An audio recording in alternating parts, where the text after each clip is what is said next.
Hoy por hoy Ourense. Gracias, antes de nada, por continuar con nosotros. Actualidade política nestos minutos. Saudamos ao voceiro do Partido Socialista na Deputación de Ourense, Álvaro Vila. Que tal? Moi bo día. Hola, moi bo día, Cristina. Todo ben? Todo ben, por aquí traballando algo, facendo algo, sí. Facendo algo, non? Bueno, en todo caso, temos bastantes cousas que comentar. De feito, hai pleno na Deputación, pero se lle parece, antes de entrar en materia, imos desgranar algunhas das mocións. Quería preguntarlle sobre esa valoración que fan, non, desa condena o alcalde de Verín. Bueno, antes de nada, dicir que, que do Partido Socialista, como non podía ser de outra maneira, acadamos o respeto pola justicia e as decisións judiciais. Dito isto, temos que resaltar dúas cousas sobre a sentencia. Unha que sentencia absolutoria sobre o delito de prevaricación, que total era moi claro que era inexistente, incluso así o reconoce a propia sentencia, incluso era desproporcionada a estimación que facía a propia Fiscalía.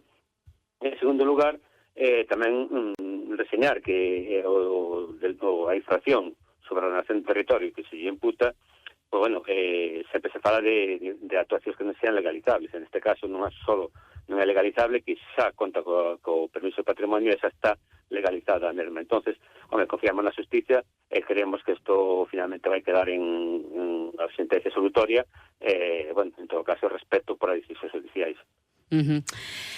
Falamos desas mocións de cara ao pleno de mañá. Poderíamos arrancar preguntándolle por que se retirou esa moción sobre os lumes que iban presentar. Bueno, no último pleno extraordinario que houbera hai uns días, o Partido Socialista había solicitado por parte da Diputación e do resto do grupo que fixésemos unha comisión, unha mesa para debatir e analizar tanto as causas do lume como as actuacións preventivas e a situación posterior para a mesma, para que non se volvan a repetir. Entonces, unha vez que na Xunta de Portavoces debatimos esta inquedanza, se creou a mesa, pois bueno, ahora se decidimos estes grupos políticos que levábamos unha moción relacionada con lumes, tanto o Partido Popular como o BNG como o Partido Socialista, decidimos retirar esa moción esperando as conclusións e o debate que fagamos nas mesas. Entonces, pois, levamos unha decisión conxunta aos tres grupos políticos. Levades tamén outra moción relativa a esa necesidade de que haya un control máis exhaustivo da salubridade das augas, referidevos aos concellos da contorna das Conchas. Sí, falamos dos concellos de Bande, Lobeira, Lobios, Sintrimo e Muiños, que, teñen unha contaminación crónica relativa ao encoro das Conchas. Esta é unha crisis medioambiental e sanitaria, e esta gravedade da contaminación tamén se traslada inevitablemente ao sistema de abastecemento de auga. Entonces, creemos que a Deputación de Ourense, ademais, así, ten competencias específicas e responsabilidades directas no control da calidad das augas de abastecemento en todos estes concellos, excepto no de Muiños. Entonces, creemos que o control actual das augas de abastecemento ten importantes limitacións neste momento, tanto temporales como espaciais, e creemos tamén que a Deputación de Ourense non pode mantenerse a marxen desta situación, que afecta directamente aos 4 municipios sobre os que ten competencias específicas, tamén vulnerar os dereitos fundamentais. E o que queremos é que se garanten con resultados máis a miúdo, máis periódicos, para que se garante, digamos, que a auga sea potable e que non, digamos, teña ningún problema para a saúde dos vecinos. Máis temas, vades levar tamén unha pregunta para que a Deputación indique cal o estado da estación de montaña de Manzaneda despois dos lumes. Sí, porque, como ben sabes, nos aproximadamente fai 2 anos habíamos solicitado a creación dunha mesa, tamén xa se implantou esa mesa para estudio e ver a viabilidade da estación de montaña de Manzaneda. Pero claro, agora as circunstancias tamén mudaron, porque os daños nos consta que foron moi importantes nas instalacións da propia montaña de estación da montaña de Manzaneda. Entón, o que fagamos a pregunta é unha auditoría de como están dañados, hasta que punto están dañados os remontes, hasta que punto están dañados as instalacións da estación de montaña, e ver a viabilidade tanto para o período invernal como para o período estival da propia estación de montaña, e ver esa viabilidade económica e de recursos que podíamos aportar da propia Diputación.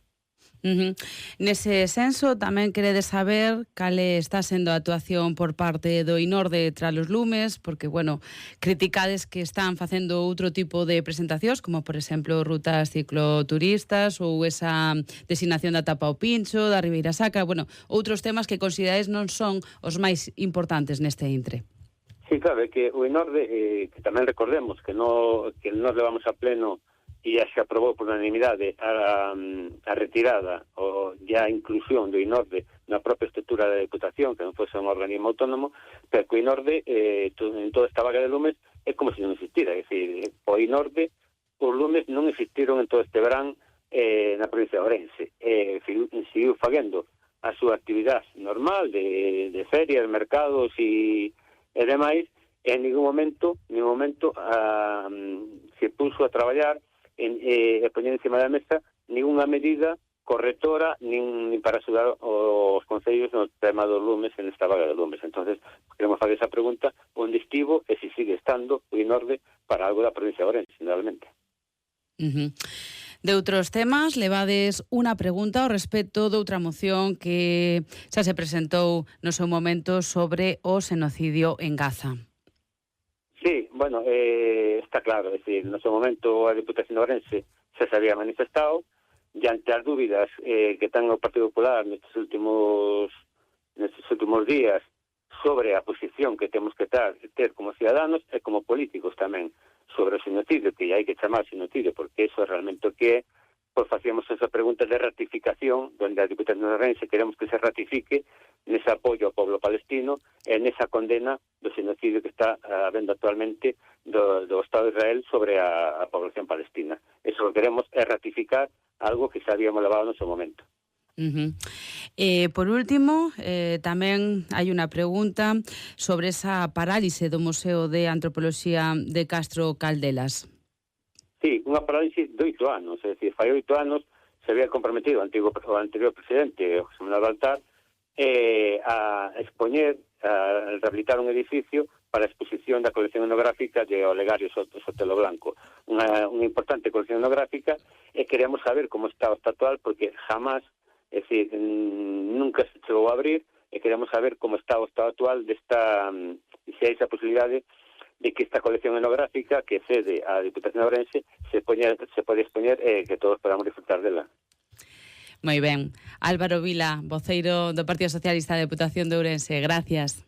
Un saludo, Cristina, hasta logo. Un saludo, falamos.